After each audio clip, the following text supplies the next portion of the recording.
দুতির কিছুতেই ঘুম আসে না। ঘরের মধ্যে পায়চারি করতে থাকে। ঘরটা ভালো করে দেখতে থাকে। ছোট একটা নাইট ল্যাম্প জ্বলছে। সেটুকু আলোয় যতটা দেখা যায়। চোখ সয়ে গেলে অবশ্য আরো ভালো বুঝতে পারবে। ঘরের জানলাটার পাশে একটা আলমারি আছে। জানলাটা বন্ধই আছে। চারপাশে আর একবার চোখ বুলিয়ে নেয়। আলমারিটার সামনে গিয়ে দাঁড়ায়। সামান্য ইতস্তত করতে থাকে। অন্যের ঘর, অন্যের আলমারি, এভাবে কোনোদিন সে অপরের ব্যক্তিগত জিনিসে হাত দেয়নি। কিন্তু মনটা বড্ড অস্থির লাগছে। আলমারি লক থাকলে অবশ্য খোলা যাবে না। তবু একবার দেখতে ইচ্ছে করছে। হ্যান্ডেলটা খুব আস্তে আস্তে ঘোরাতেই আলমারি খুলে গেল। অন্ধকারে ভালো দেখা যাচ্ছে না। অবশ্য কীই বা দেখবে। কেন আলমারিটা খুলেছে সেটাও জানে না সে। খাটের উপরে রাখা নিজের মোবাইলটা এনে টর্চটা জ্বালিয়ে দেখতে থাকে। স্বাভাবিকভাবেই কিছু নেই তেমন। জামা কাপড়, কোট, কিছু কাগজপত্র আর চশমা রয়েছে। এই চশমাটাই তো কাকু পরতেন। চশমাটা হাতে নিয়ে ভালো করে দেখে দুটি। অবশ্য এখন এটাই পরতেন না নতুন কিছু করিয়েছিলেন জানা নেই তার। আর একটা তাকে একটা ডায়েরি দেখতে পায়। ওটা বের করে নিয়ে আর একবার টর্চটা দিয়ে ঘুরিয়ে ঘুরিয়ে দেখে ভালো করে। তারপর আলমারিটা বন্ধ করে দেয়। ঘরটায় আলো ফেলে দেখে। কিছু তেমন দেখতে পায় না। খাটে উঠে বসতে গিয়েও কি একটা মনে হতে খাটের পাশে রাখা বেডসাইড টেবিলের ড্রয়ারটা খুলল। মোবাইলে টর্চের আলোটা ফেলতেই কাকুর সাদা রঙের ইনহেলারটা ঝলসে উঠল যেন। হাতে নিয়ে দুটি দেখতে পেল প্রায় নতুন। ইনহেলার গায়ের পাপ রিডিংটাও অন্তত তাই বলে দিচ্ছে। মাত্র 20টা পাপ ব্যবহার হয়েছে। কাকু ইনহেলার ছাড়া কোনোদিন কোথাও যায় না। কোচিংয়ে যখন মাঝে মধ্যে স্যারের সাথে কথা বলতে আসতেন তখনও আনতেন। কারণ একবার কোচিংয়ে এসে হঠাৎ করেই শরীর খারাপ হয়ে যায় কাকুর। হাঁপানি টানও ওঠে। কাকু পকেট থেকে ইনহেলার নিয়েছিল সঙ্গে সঙ্গে। তারপর হেসে স্যারকে বলেছিল, এটা ছাড়া বাথরুমেও যায় না। এই রোগ ভোগ নিয়ে চলছে আর কি। সেই মানুষটা ইনহেলার ছাড়া তো কোথাও যেতে পারে না। আর যদি রাগ করেই কোথাও চলে যায়, এসব তো নিয়ে যাবে সে। নেয়নি কেন? আনমনে ডায়েরিটা খোলে। মাঝের একটা অংশ খুলে যায়। বুঝতে পারছি না কি করব। ছেলেটাকে মানুষ করতে চেয়েছিলাম, যার জন্য বিয়েও করলাম না আর। শুধু তার জন্য নিজের গোটা জীবনটা দিয়ে দিলাম। আজ বুঝতে পারছি কিছুই পারিনি। একদিন তো তোমার মুখোমুখি হতেই হবে বৈশাখী।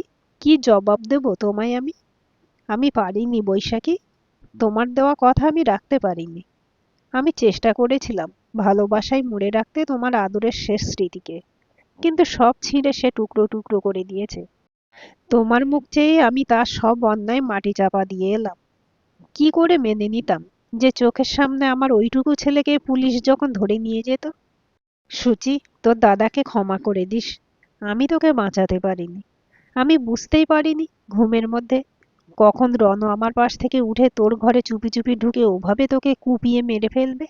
উফ, ভাবতেই পারছি না তোর বকুনিতে ওভাবে খেপে যেতে পারে। মনে রাগ পুষে রেখে অপেক্ষা করতে পারে কখন তুই ঘুমোবি। আর সে গিয়ে এভাবে তোর প্রাণটা নিয়ে নেবে। দুতির হাত কাঁপছে। চোখ ঝাপসা হয়ে যাচ্ছে। এসব কি লেখা আছে? তোকে পিছনের বাগানে এইমাত্র মাটি চাপা দিয়ে এলাম। মনে হচ্ছে যেন আমার হাতে তোর রক্ত লেগে। আমি তোকে মেরে ফেললাম রে সুচি। শান্তিতে ঘুমাস। আর কিছুই তো তোকে দিতে পারলাম না। বৈশাখী চলে যাওয়ার পর তুই তো রণকে কোলে পিঠে মানুষ করলি। জানি না এ আমার কোন জন্মের পাপের শাস্তি। আজকের পর আমি আর কোনোদিন হয়তো শান্তিতে ঘুমোতে পারবো না। কে বলতে পারে, ঘুমের মধ্যে একদিন আমার ছেলে হয়তো আমাকেও মেরে ফেলতে পারে। দুটি মুখে হাত চাপা দিয়ে কেঁপে ওঠে। ওই নরম ভীতু ছেলেটার আড়ালে একটা খুনি লুকিয়ে আছে। এটা কি করে সম্ভব? ও তো ছোট থেকে দেখছে অর্ণবকে। কোচিং এর অনেকেই ওর পিছনে লাগতো। ও সাইকেলের হাওয়া খুলে দিত। কোচিং থেকে বেরোতো যখন তখন মাথায় চাটি মেরে বাকিরা পালিয়ে যেত। এরকম না জানে আরো কত শত ঘটনা ঘটতে সে নিজের চোখে দেখেছে। সে নিজেই তো কতবার বাকিদের শাসিয়েছে, বারণ করেছে। কিন্তু অর্ণব মাথা নিচু করে চুপ করে থেকেছে। কই, কোনোদিন তো ওকে রাগ করতেও দেখেনি। আর আজ এসব কি লেখা আছে ডায়েরিতে? কাকুর বোন মানে পিপিকে ও মেরেছিল? তবে যে অর্ণব বলেছিল পিপি এখন থেকে বিদেশে সেটেল হয়ে যাচ্ছে, ওখানে একটা ইউনিভার্সিটিতে পড়ানোর চান্স পেয়েছে। সব মিথ্যে ছিল? কাকুর এই বন্ধু, তার মানে ভুল কিছু বলেননি। কাকু অফিসের কাজে কোথাও যায়নি। অর্ণব কিছু একটা জানে।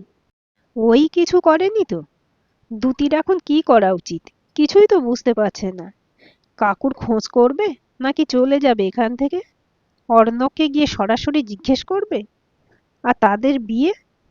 দুতির মনে হচ্ছে ও এখন অদ্ভুত একটা জায়গায় এসে দাঁড়িয়েছে, যেখানে চারধারে শুধু গভীর খাদ। শুধু কোনটায় ঝাঁপ দেবে সেটা ঠিক করতে হবে। মাথার ভিতরটা সব গোলমাল হয়ে যাচ্ছে। কান্না পাচ্ছে দুতির। ফুঁপিয়ে ওঠে সে।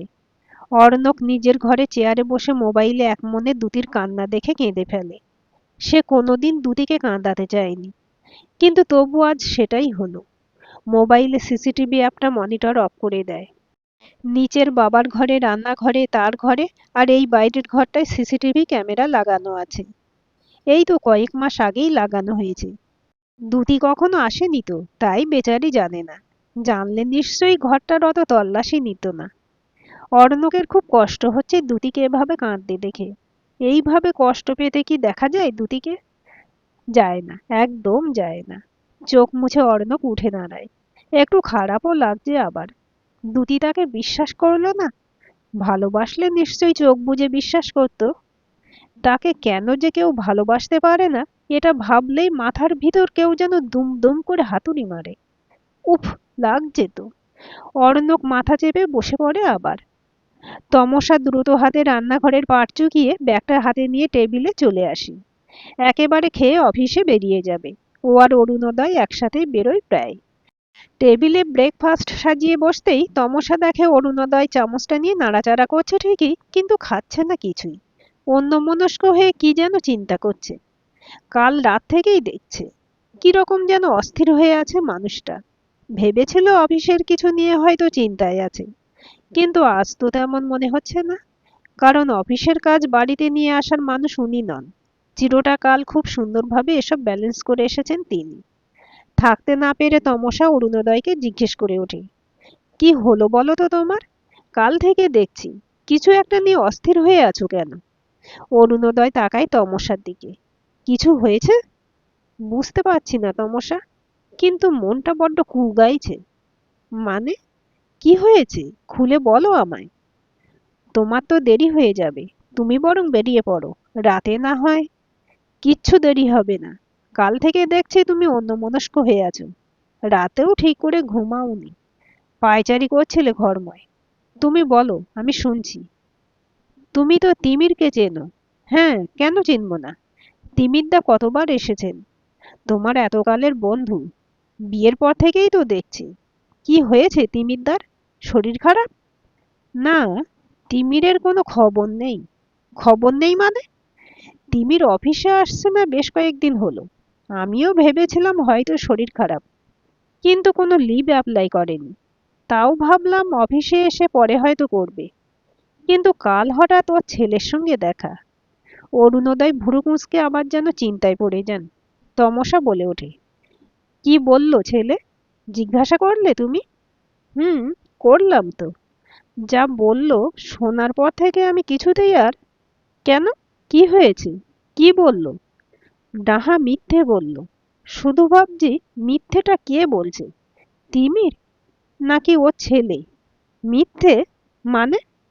অর্ণব, মানে ওর ছেলে বলল তিমির নাকি অফিসের কাজে পুনে গেছে, অথচ ওকে তো অফিস থেকে কোথাও ট্রিপে পাঠায়নি। সেটা ওকে বলাতে ও বলল ও নাকি বিয়ে করছে, সঙ্গে একটা মেয়ে ছিল। তিমির নাকি এই বিয়ে মেনে নেয়নি, তাই চলে গেছে।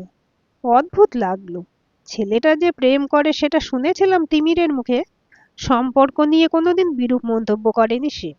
উল্টে মেয়েটা খুব ভালো এরকমই শুনেছি। বিয়ে নিয়ে কিছু তো বলেনি। আর তিমিরকে সেই ছোটবেলা থেকে চিনি। মিথ্যে তো সে বলে না খুব একটা। আর কি বা প্রয়োজন মিথ্যের? অফিসে কেন কোনো কিছু জানায়নি? আমাকেই বা ফোন করলো না কেন? ওর ফোন সুইচ অফ আসছে কেন? সর্বোপরি তিমির কোথায় গেল? তোমার বন্ধুকে অবশ্যই তুমি ভালো চেনো। তবে এটা তো হতেই পারে যে বাপ ছেলের কথা কাটাকাটি হয়েছে, কয়েকদিন এসব থেকে নিজেকে সরিয়ে রাখার জন্যই। না তমসা, হতে পারে না। হ্যাঁ, ওকে চিনি। খুব খুব ভালো চিনি, তাই চিন্তা হচ্ছে। তিমিরের বোন সুচিস্মিতাও হুট করে একদিন উবে গিয়েছিল। তুমি তো জানো সুচিকে আমি ভালোবাসতাম। তিমিরকে সেভাবে তো কোনোদিন জিজ্ঞেস করতে পারিনি। কেন জানি না তিমির বোনের টপিক এলেই এড়িয়ে যেত।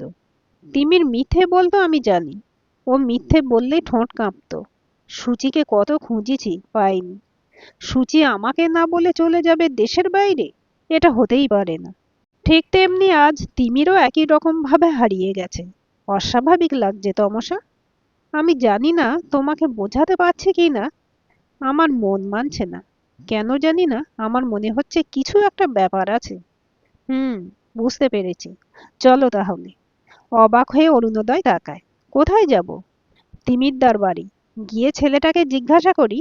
বাড়িতে হুট করে হাজির হলে নিশ্চয়ই কিছু একটা আন্দাজ পাওয়া যাবে। কিন্তু এভাবে যাওয়া কি ঠিক হবে? আর ওদের তো আজ বিয়ে শুনলাম। বাহ, ভালো তো। আমি ওসব বুঝে নেব। চলো এক্ষুনি। তোমার খারাপ লাগলো না তমসা? এটা তো সত্যিই ভাবার বিষয়। তিমিরদাকে পাওয়া যাচ্ছে না, এটাতে খারাপ তো লাগবেই। তাই তো বলছি চলো। হুম হুম, আজ এতগুলো বছর পর সুচিস্মিতার কথা বললাম। ধুর, খারাপ লাগবে কেন? ও তোমার প্রথম প্রেম ছিল। আমি তো সব জানি। তুমি কোনোদিন কিছু লুকাওনি। তিমিরদা জানতো না, কিন্তু আমি তো সব জেনে শুনেই তোমাকে বিয়ে করেছিলাম। আর প্রথম প্রেম কেউ ভুলতে পারে না। তার উপর এরকম ভাবে যে হারিয়ে যায় তাকে ভোলা, সেই যন্ত্রণা ভুলে যাওয়া খুব কঠিন। জীবনের শেষ দিন অবধি হাজারো প্রশ্ন কুড়ে কুড়ে খাবে। সেটাই স্বাভাবিক। চলো চলো, এক্ষুনি বেরিয়ে পড়ি। অরুণোদয় তমসার হাতের উপর হাত রেখে তাকায়।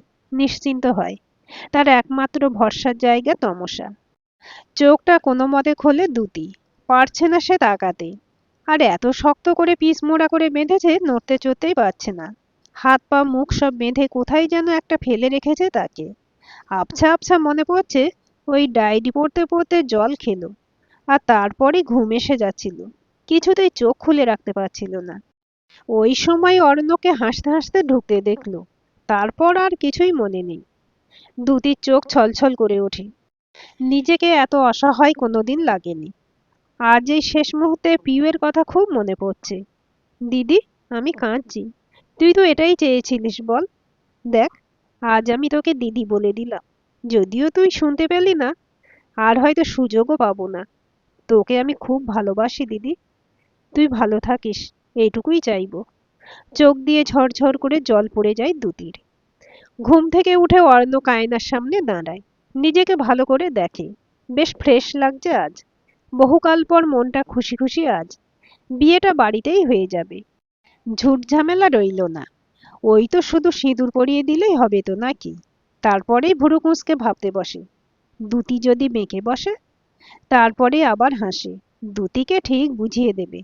ওকে তো দ্যুতি খুব ভালোবাসে। আর ও নিজেও দ্যুতিকে খুব ভালোবাসে। তাই তো দ্যুতিকে ও কষ্ট দিতে চায় না। দ্যুতিই তো ওর জীবনে প্রথম মানুষ, যে সবসময় ওকে উৎসাহ দেয়, ওকে ভালো বলে। তারপরে মুখটা বেজার করে অর্ণক। দ্যুতিকে বেঁধে রাখতে ও একদমই চায়নি। কিন্তু কি আর করা যাবে? ও যে সব জেনে গেল। যদিও সব ভুল জানলো। ও তো আর ইচ্ছে করে পিপিকে মারতে যায়নি। পিপি সেদিন বলছিল বিয়ে করে নাকি চলে যাবে। ওর মতো অকাল কুষ্মাণ্ড ছেলের জন্য নাকি ওর নিজের জীবন খারাপ করবে না। খুব রাগ উঠে গেল। আরে, ও তো কিছুই এমন করেনি। পিপি এও বলল ওর জন্যই নাকি মা মরে গেছে। কোনোদিন পিপি এসব বলেনি তাকে। ওই লোকটার সাথে মিশেই পিপি এরকম খারাপ হয়ে যাচ্ছিল। একটু কিছু দুষ্টুমি করলেই বাবাকে ওর নামে খারাপ খারাপ কথা বলতো। সেদিন তো শুধু পিপির শাড়িটা কুচি কুচি করে কেটেছিল। শাড়িটা নাকি ওই লোকটা দিয়েছিল।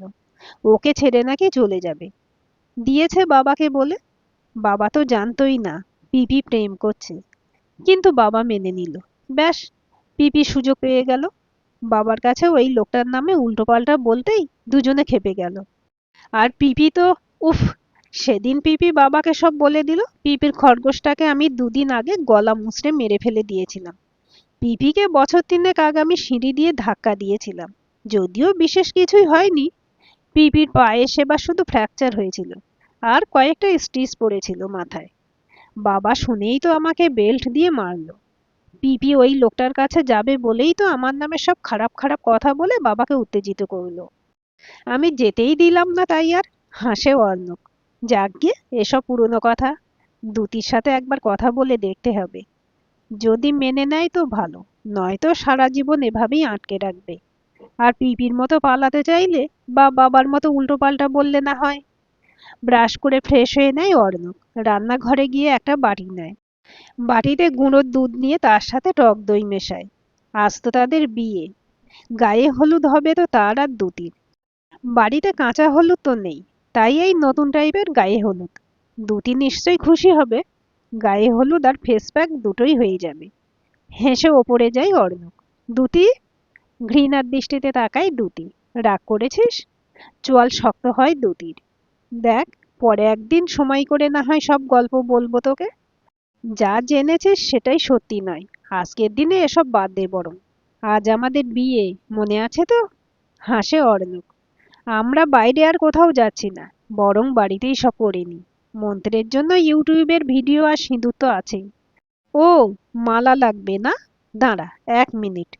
অর্ণব ঘরের মধ্যে কি যেন খুঁজতে থাকে।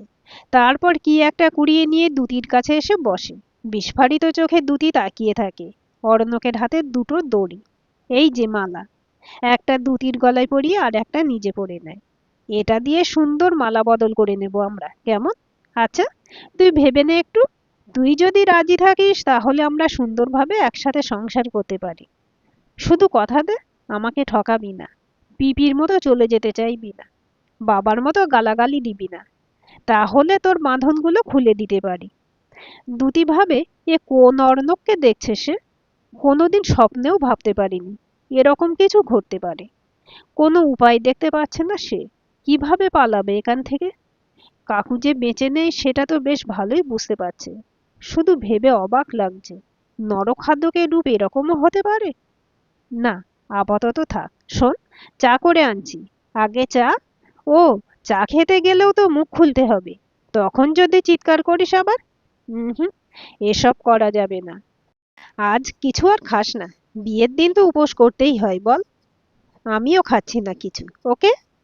মিষ্টি করে হাসে অর্ণব। দ্যুতিকে ধরে নিয়ে বসায়, ওই অবস্থাতেই জড়িয়ে ধরে। থুতনি ধরে বলে ওঠে, আমার মিষ্টি বউ, একদম সোনা হয়ে থাক। কেমন?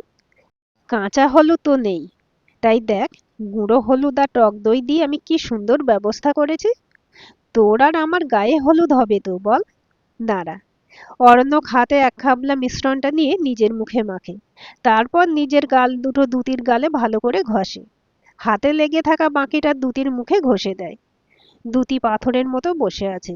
নিঃশব্দে তার চোখের জল গালে গিয়ে তার গায়ে হলুদের রঙের কাছে ফিকে হয়ে যাচ্ছে। বেলটা বেজেই যাচ্ছে। বিরক্তির মুখে নেমে এসে দরজা খুলে দাঁড়ায় অর্ণব। তমসা একগাল হেসে বলে ওঠে, বাহ, এ তো দেখছি গায়ে হলুদ হয়ে গেছে, চলো চলো। অর্ণবকে সরিয়ে ঢুকতে যায় তমসা। ইতস্তত ভাবে অর্ণবের মুখের দিকে তাকিয়ে আছেন অরুণোদয়। 1 মিনিট, আপনারা? হঠাৎ? কি ব্যাপার কাকু? তমসা অরুণোদয়কে কিছু বলতে দেয় না। নিজেই বলে ওঠে, আরে, তোমার কাকুর মুখেই তো শুনলাম যে তোমার বিয়ে। এদিকে তিমিরদা রেগেমেগে বেপাত্তা। তাই তোমার বিয়েতে চলে এলাম। না, প্রয়োজন নেই কারোর। আমি অপরিচিতদের আমার বিয়েতে ডাকি না। আর আপনারা আমার কেউ নন। বাবা নেই, তাই এই বাড়িতে আর কোনোদিন আসবেন না। সপাটে দরজাটা বন্ধ করে দেয় অর্ণব। তমসা দীর্ঘশ্বাস ফেলে। অরুণোদয় বলে ওঠে, তোমাকে তো বলেছিলাম, অত সহজ নয় ব্যাপারটা। অর্ণব একদম অন্য টাইপের ছেলে। ও আমাকেও খুব একটা পছন্দ করে না। সেটাই তো দেখতে এসেছিলাম। যে কোনো স্বাভাবিক ছেলে মেয়েরা এটা কি করতো? হুম, উল্টে বাবাকে বোঝাতে বলতো, তুমি যেহেতু তার ছেলেবেলার বন্ধু, তোমাকে কেন পছন্দ করে না ও? বাবার বন্ধু বলে নাকি? নাকি ওর পিপিকে ওর থেকে কেড়ে নিচ্ছিলে বলে? এসব তুমি কি বলছো তমসা? আমি কেড়ে নিতে যাব কেন? আমি কোনোদিনও এরকম ভাবিনি। সেটা সুচিও জানতো। হুম, কিন্তু অর্ণব তো এটা ভাবতেই পারে। ওর চোখ দুটো স্বাভাবিক নয় অরুণোদয়। ওর কিছু একটা সমস্যা রয়েছে। কিসের সমস্যা? কি বলছো বলো তো তুমি? আমি বুঝতে পারছি না। আর তোমাকে তো বললাম, আমাদের সম্পর্কের কথা ওরা কেউ জানতো না। হয়তো জানতো বা জেনে গিয়েছিল, তোমরাই সেটা জানতে না। তোমার এই গোয়েন্দাগিরি ভালো লাগছে না আমার। চলো এবার এখান থেকে। তুমি খেয়াল করেছো কিনা জানি না, হলুদের রংটা অন্যরকম ছিল, একদম সাদাটে আর পেস্টের মতো।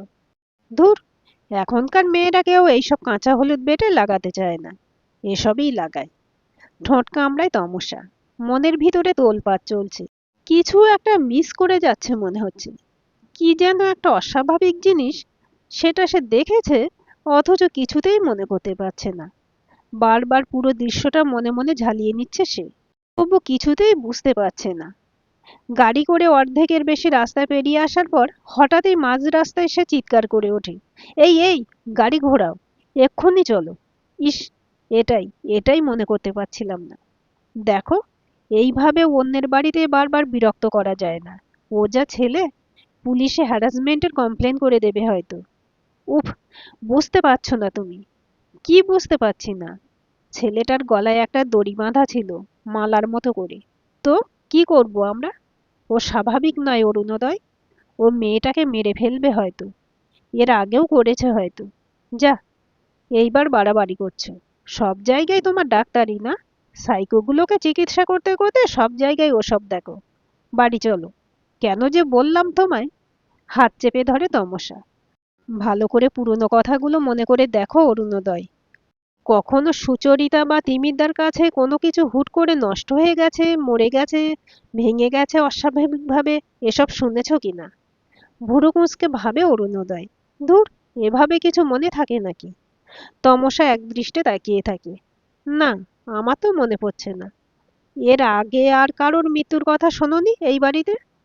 আর কারোর বলতে কি বলছো তমসা? কেউ তো মারা যায়নি। তমসা চুপ করে যায়। সে হয়তো ভুলই ভাবছে। সব পেশেন্ট তো এক হয় না, সকলের এক ডিসঅর্ডার হবে সেটাও সম্ভব নয়। সে হয়তো বেশি ভাবছে, হয়তো কিছু কাজ করছিল তাই গলায় দড়িটা ছিল। হঠাৎ উত্তেজিত হয়ে ওঠে অরুণোদয়। এক মিনিট, সূচি একদিন এসে খুব কেঁদেছিল। ওর প্রিয় খরগোশটাকে কুকুরে নাকি গলা মটকে মেরে দিয়েছিল, কিন্তু ডাক্তারের কাছে নিয়ে যেতে বলেছিল। গলায় দাঁতের কোনো কামড়ের চিহ্ন নেই। ডাক্তারের মতে কুকুরের কাজ নয়, অস্বাভাবিক মৃত্যু বলেছে। কিন্তু সূচি বারবার বলছিল সেটা কিভাবে সম্ভব। ডাক্তারবাবু কেন এরকম বলল কে জানে। খুব কষ্ট পেয়েছিল সূচি। আর একবার ওদের বাগানের কাছে কি একটা পাখিতে নাকি বাসা বেঁধেছিল, 3টে বাচ্চা ছিল। সূচি খুব খেয়াল রাখতো। একদিন ও দেখে বাচ্চাগুলো বাগানে মরে পড়ে আছে। চোখ বন্ধ করে ফেলে তমসা। ঠিকই ভেবেছে সে, ছেলেটার মানসিক সমস্যা আছে। এরকম টাইপের একটা কেস পেয়েছিল অনেকদিন আগে। সে হাসতে হাসতে তার নিজের মাকেও মারতে পিছপা হয়নি। দীর্ঘশ্বাস বেরিয়ে আসে তার। কিভাবে মেয়েটাকে বাঁচানো যায় ভাবতেই পারছে না সে। সুচরিতা তিমিরদা হয়তো আর বেঁচে নেই, বিশেষ করে সুচরিতা। যদিও এসবই তো তার আন্দাজ। অর্ণব তো এত সোজাভাবে ঢুকতে দেবে না। পুলিশে ওইভাবে রিপোর্ট করেও ঢুকে লাভ নেই। এক তো পুলিশ মানবে না, দুই যদি ঢুকে কিছু না পায়। ওই বাড়ির কোথাও গুপ্ত জায়গা থাকলে কিছু খুঁজে না পেলে আর এক বিপদ। কি ভাবছো? কি করা যায়? কিভাবে সত্যি অবধি পৌঁছানো যায় আর মেয়েটাকে উদ্ধার করা যায়? পরের ঝামেলায় না ঢোকাই ভালো তমসা। আমরা বড্ড ইন্টারফেয়ার করে ফেলছি। অসম্মানিত হওয়ার চেয়ে ফিরে চলো। তিমির ফিরে আসুক, তারপরে না হয় দেখা যাবে। আর তিমির দাও যদি না ফেরে, সুচরিতার মতো। তমসা, হুট করেই তো সেও না বলে কয়ে চলে গিয়েছিল, ঠিক যেমন তিমিরদা গিয়েছে। অবাক ভয়ার্ত চোখে তাকিয়ে থাকে অরুণোদয়। তমসা কি বলছে? ও কি বোঝাতে চাইছে? দুজনেই কিংকর্তব্য বিমূঢ়। দুটি উৎকণ্ঠা নিয়ে কান খাড়া করে থাকে। বেল বাজলো, মানে কেউ তো এলো। একটা ক্ষীণ সুযোগ আছে নিশ্চয়ই এই নরক থেকে বেরোনোর। কিন্তু অনেকক্ষণ অনেক চেষ্টা করেও যখন আর কিছু শব্দ এলো না, তখন বুঝলো বৃথায় আশা করেছিল সে। হয়তো কোনো সেলসম্যান বা কিছু। হতাশ হয়ে পড়ে সে। পর মুহূর্তেই চোয়াল শক্ত হয় তার। এত সহজে কেন হার মেনে নিচ্ছে সে? তাও একটা খুনির কাছে। নিজের মা বাবাই যখন তার আপন নয়, তাদের কাছেও যখন সে মাথা নোয়ায়নি, একটা বাইরের ছেলের কাছে কিছুতেই হেরে যেতে পারে না সে। কিছুতেই না। ঘরে চারদিকে তাকাতে থাকে সে, যদি ধারালো কিছু একটা পেয়ে যায়। চোখ খুঁজতে থাকে তার। পিউ ফোনটায় আরো একবার রিং করে। না, এখনো নট রিচেবল বলছে। এরকম তো হয় না কখনো। মিমির ফোন কোনোদিন অফ হয় না। আর নট রিচেবলও তো হওয়ার কথা নয়। খুব বেশি দূরে তো নয় অর্ণবের বাড়ি। বাস ধরলে আধ ঘন্টা, আর নয়তো দুটো অটো করলেই ওর বাড়ি। অবশ্য মিমি বলে যায়নি ওর বাড়ি যাচ্ছে। তবে সে খুব ভালো করেই বোনকে চেনে। কোনো বন্ধুর বাড়ি সে উঠবে না। অর্ণবের বাড়ি গিয়েছে নিশ্চয়ই। তবে অর্ণবের বাবা আছেন। হতেও তো পারে থাকতে দেননি। তাহলে তারপর মিমি কোথায় গেল? যেখানেই যাক, ফোনে তো পাওয়া যাবে। অফিসে ফোন করেছিল, বলল আসেনি। তাহলে গেল কোথায়? অর্ণব বলতে পারবে নিশ্চয়ই। কিন্তু ওর নম্বরটা নেই ওর কাছে। বাড়িটাও ও চেনে। ওদের বাড়ির কাছেই তো নাচ শিখতে যেত সে। অঙ্ক কোচিংয়ে মিমি আর অর্ণব পড়তো। ওই কোচিংয়ে পিউও পড়তো। তখনই মিমি বলেছিল যে নাচের দিদিমণির বাড়ির উল্টো দিকের বাড়িটাই অর্ণবের। অর্ণব নিশ্চয়ই জানবে মিমি কোথায়। ফোনে পাচ্ছে না কেন? মা বাবা তো কিছুই যায় আসে না। তারা তাদের মতো আছে। কিন্তু সে যে আর পাচ্ছে না। তার হিংসা রাগের মধ্যে বোনের প্রতি ভালোবাসাও ছিল। যতদিন বাড়িতে ছিল খুব রাগ হতো। চলে যাওয়ার পর থেকে বাড়িটা যেন খেতে আসছে তাকে। আর সে তো ভুলই ছিল। মিমি যে কোনোদিন তার খারাপ চায়নি সেটা তো সে বুঝতেই পারেনি। বা হয়তো পেরেছিল, বুঝতে ইচ্ছে করেই চায়নি। তবে সত্যিগুলো জানার পর থেকে বুকটা যেন খালি হয়ে গিয়েছে। আর মিমি চলে না গেলে পিউ হয়তো কোনোদিনই বুঝতে পারতো না যে সে মিমিকে সত্যিই অনেকটা ভালোবাসে। একবার বরং অর্ণবের সাথে দেখা করলেই হয়। ফালতু সময় নষ্ট না করে বেরিয়ে পড়ে পিউ। অনেকক্ষণ ধরে কোনো মতে শরীরটাকে ঘষ্টাতে ঘষ্টাতে আলমারিটার কাছে পৌঁছে যায় দ্যুতি। আলমারিটার নিচে একটা আয়না ভেঙে পড়ে আছে। হাত দুটো পিছমোড়া করে এমনভাবে বেঁধেছে যে সে ঠিক কায়দা করে উঠতে পারছে না। আগে বরং পায়ের বাঁধনটাই খোলার চেষ্টা শুরু করলো সে। বুঝতে না পেরে পাটা কেটে গেল। রক্ত বেরোতে শুরু করে। দাঁতে দাঁত চেপে যন্ত্রণা সহ্য করে নেয়। কোনো আওয়াজ করা চলবে না। আর যাই হয়ে যাক, নিজেকে মুক্ত করতেই হবে। মুখটা ভালো করে ধুয়ে নিয়ে বাথরুমে আয়নার সামনে দাঁড়িয়ে নিজেকে ভালো করে দেখতে লাগলো অর্ণব। তারপর ভুরু কুঁচকে ভাবতে লাগলো, হঠাৎ ওদের এত আগ্রহ কিসের? তবে কি কিছু সন্দেহ করছে নাকি ওই লোকটা? এবার কি বাবা পিপির পর দ্যুতিকে কেড়ে নেবে বলে আসছে? মাথার ভেতরটা চিরবির করতে শুরু করে। সব সময় তার সাথে এরকম হয়। যখনই কাউকে বেশি ভালোবাসে, কাউকে আঁকড়ে ধরে বাঁচতে চায়, সেই না জানি কেন তাকে ফেলে পালিয়ে যায়। কিন্তু কেন? কেন? কেন চলে যাবে? কেন তার থেকে বেশি অন্য কাউকে গুরুত্ব দেবে? মা পর্যন্ত তাকে ফেলে পালিয়ে গেছে। তাই মনে হয় সবাই এরকম শত্রুতা করে তার সাথে। কই, সে নিজে তো এরকম নয়। বাইরের প্রলোভন তো থাকবেই। তাকে যদি কেউ শত চেষ্টাও করে, তবু সে এদের কাউকে ফেলে কখনো যেতে চায়নি। কেন যাবে? তার ভালোবাসা তো আর মিথ্যে নয়। তাই তো ওই লোকটার থেকেও বেশি দোষী নিজের আপনজনদের মনে হয়। সে এতটাও তো খারাপ নয় যে সবাই তাকে মায়ের মতো ছেড়ে চলে যাবে। মাকে আটকাতে পারেনি সে। খুব ছোট ছিল যে। কিন্তু আর কাউকে এভাবে ছেড়ে যেতে দেবে না সে। ঠিক যেমন পিপি বাবা কাউকে যেতে দেয়নি। এই বাড়িতেই তাদের রেখে দিয়েছে। দরকার পড়লে দুদিকেও। হঠাৎ একটা ওপরে কিসের যেন আওয়াজ হয়। তাড়াতাড়ি করে অর্ণব সিঁড়ি দিয়ে উঠতে থাকে। পা দুটো দ্যুতি খুলে ফেলেছে। কিন্তু পা লেগে সামনে পড়ে থাকা বাক্সটায় সামান্য ঠোকা লেগে সরে গেল। আওয়াজ হলো খুব অল্প। কে জানে, অর্ণব নিশ্চয়ই শুনতে পেয়ে গেছে। কিন্তু হাতের বাঁধনটা যে এখনো রয়ে গেছে। এইভাবে তো সে নিজেকে বাঁচাতে পারবে না। তাড়াতাড়ি উঠে দরজা দিয়ে বেরোতে যায়। আর দেখে সামনেই অর্ণব। অর্ণব হাঁপাচ্ছে। পালাতে যায় কিন্তু পারে না। অর্ণব ধরে নিয়ে টেনে আবার ঘরে ঢোকানোর চেষ্টা করে। দ্যুতি নিজের সর্বশক্তি দিয়ে আটকানোর চেষ্টা করে। মাথা দিয়ে সজোরে মারে অর্ণবের মুখে। অর্ণবের গায়ে যেন অসুরের শক্তি প্রবেশ করেছে। সবকিছুই ব্যর্থ হয়। শক্ত করে দ্যুতিকে ধরে নিয়ে হেঁচড়ে ঘরে ঢোকায়। ধাক্কা মেরে মাটিতে ফেলে দ্যুতির উপরে চড়ে বসে। গলা টিপে ধরে দ্যুতির। দাঁতে দাঁত চেপে অর্ণব বলে ওঠে, তুইও বেইমানি করলি তো আমার সাথে? তুইও আমাকে একা করে দিয়ে জিতে যাবি ভেবেছিস? সেটা কোনোদিনও আমি হতে দেব না। কোনো দিনও না। পিছনে প্যান্টের মধ্যে গুঁজে রাখা ধারালো ছুরিটা বের করলো। দ্যুতি স্থির হয়ে দেখে সামনের অমানুষটাকে সে চেনে না। একেই সে ভালোবেসেছিল। একেই সে একসময় বোকা সাদাসিধে সরল মনের মানুষ ভেবেছিল। সবটা ভুল ছিল। সবটাই। চোখ বুজে ফেলে সে। আহ! চিৎকার করে অর্ণব মাটিতে ঢলে পড়ে। দ্যুতি অবাক হয়ে চোখ খুলে দেখে সামনে পিউ দাঁড়িয়ে, হাতে একটা বেলচা। পর মুহূর্তে পুলিশ নিয়ে দুজন ঢোকে। এদের মধ্যে ওই কাকুটার সাথে তো কালই দেখা হয়েছিল মনে হচ্ছে। সঙ্গের মহিলাকে সে চেনে না। তমসা এগিয়ে এসে দ্যুতির বাঁধন খুলতে থাকে। পিউ দাঁড়িয়ে আছে একইভাবে। দ্যুতি মুক্ত হয়ে জড়িয়ে ধরে পিউকে। পিউয়ের যেন সম্বিত ফেরে। দ্যুতিকে জড়িয়ে ধরে। দ্যুতি বলে ওঠে, তুই এখানে? কিন্তু ঢুকলি কিভাবে?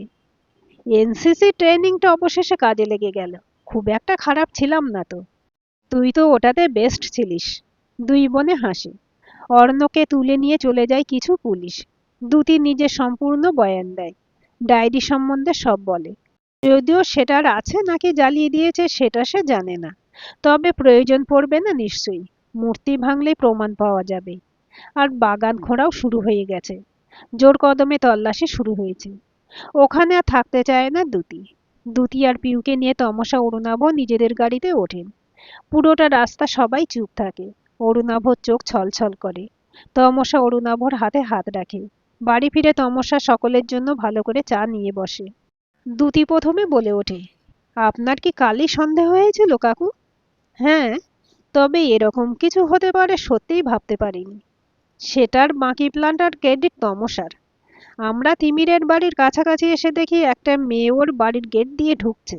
স্বস্তির নিঃশ্বাস ফেলে পিউ বলতে শুরু করে, আমি অর্ণকের বাড়ির বেলটা বাজাতে যাব, অমনি ম্যাডাম এসে আমার হাতটা চেপে ধরলেন। আমি তো চমকে গিয়েছিলাম। উনি আমাকে মুখে আঙুল দিয়ে চুপ থাকতে বললেন। সত্যি বলতে কি অদ্ভুত লেগেছিল। জানা নেই শোনা নেই, ইনি কে? এরকমই বা করছেন কেন? তারপর আমাকে গাড়ির কাছে নিয়ে আসেন। কাকুর সাথে আলাপ করান। সব খুলে বলেন। প্রথমে বিশ্বাস হয়নি। কিন্তু ওই যে তোর ফোন বন্ধ, হঠাৎ করে কোনো ট্রেস নেই, ওটাই আমার মাথায় ঘুরছিল খালি। মনে হলো হয়তো এরা মিথ্যে বলছে না, নয়তো একই ধরনের অভিজ্ঞতা হবে কেন। তাই ভাবলাম দেখাই যাক না। উনি যেমন যা বলছেন তা করতে অসুবিধা কোথায়? বেল টিপলে অর্ণব খুলতো, আর একই ঘটনা ঘটতো হয়তো। তাই ছাদ দিয়ে ঢোকাটাই ভালো মনে হলো। আর এসব আমি ভালোই পারি, সে তো তুই জানিস। কিন্তু আমি ভাবতে পারিনি ছাদে নেমেই দেখতে পাবো তোকে। দেখলাম তোকে মাটিতে ফেলে অর্ণব চড়ে বসেছে। ছাদেরই এক কোনায় বেলচাটা পড়েছিল। ব্যাস, এক মুহূর্ত আর সময় নষ্ট করিনি। ওদিকে কাকুরাও পুলিশ নিয়ে দরজা ভেঙে ঢুকলো। তারপরেটা তো সবই তুই জানিস। আমাকে বাঁচানোর জন্য তুই এত বড় রিস্ক নিলি? তোর গলা টিপে আমি মারতে পারি, তা বলে অন্য কাউকে সে অধিকার দিইনি আমি। গুরু গম্ভীরভাবে বলে ওঠে পিউ। হো হো করে হেসে দ্যুতি বলে ওঠে, এই এই, এতদিনে তুই আমার দিদি হলি। পিউ হেসে ফেলে। তমসার অরুণাভ যোগ দেয়। এতক্ষণ ধরে মুক্তধারা মুখার্জির লেখা অন্তরালে গল্পটির শেষ অংশ শুনলেন। গল্পটি কেমন লাগলো কমেন্ট করে জানাবেন। ভালো লাগলে লাইক, শেয়ার এবং সাবস্ক্রাইব করবেন। আর অবশ্যই বেল আইকনটি ক্লিক করে রাখবেন।